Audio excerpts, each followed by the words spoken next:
This is the near-perfect camera. Full frame, 8K 60 FPS and 4K 120 FPS raw recording.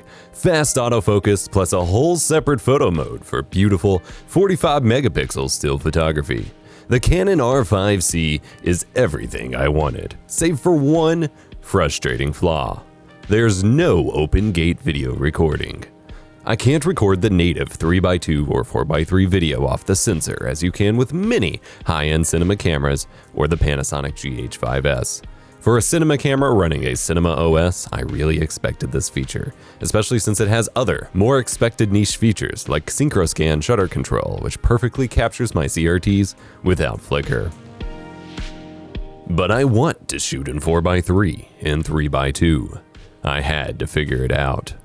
Understandably, for many shooters, shooting open gate has never crossed their mind. Widescreen is the primary format these days after all, but square video has seen a resurgence.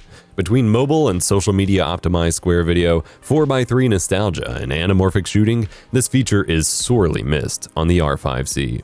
A workflow that's becoming more and more common is for creators and ad agencies to either shoot with very wide lenses or an open gate to have more flexibility for cropping in for vertical or square video platforms like TikTok, Instagram, YouTube Shorts, and Twitter videos. This is an improvement over the previous workflow of cropping in normally shot video, which often resulted in awkward framing issues or to shoot the video twice, once in widescreen and once vertically, or with two cameras, one being mounted vertically. But again, not all cameras can record open gate. As an aspect ratio, I have a lot of love for 3x2 and 4x3. Much of my life was spent with those being the primary formats for photos and videos respectively. They don't base a promotion solely on how you use a computer.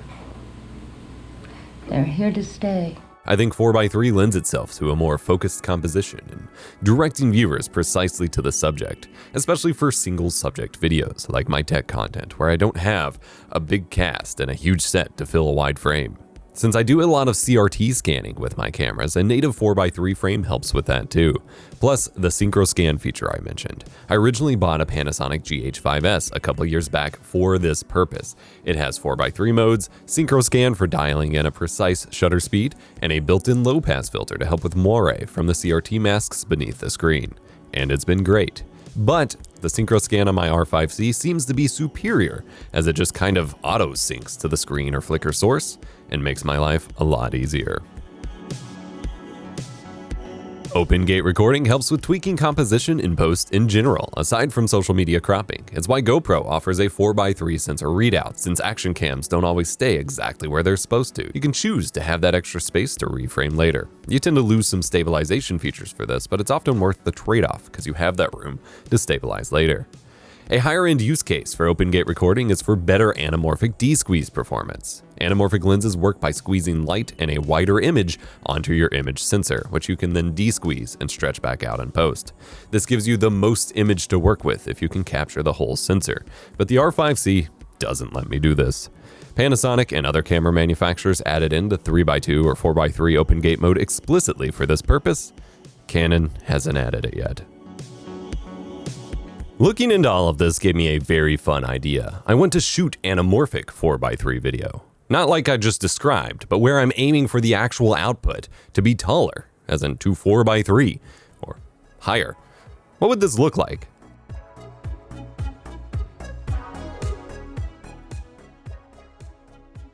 Some bayonet mount anamorphic lenses, such as the ones from Atlas, can do this, and you can just play with the rotation of custom anamorphic rigs where it's slapped on the front, but the 35mm I got from Sirui can't do this.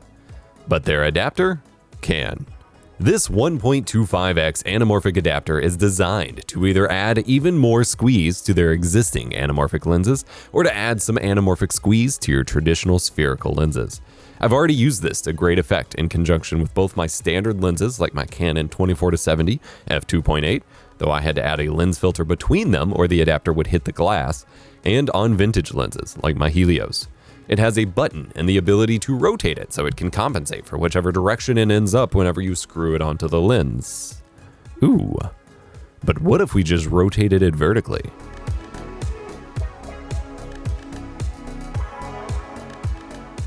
Applied to my camera's sensor, that would make the end result a resolution of 8192 by 5400.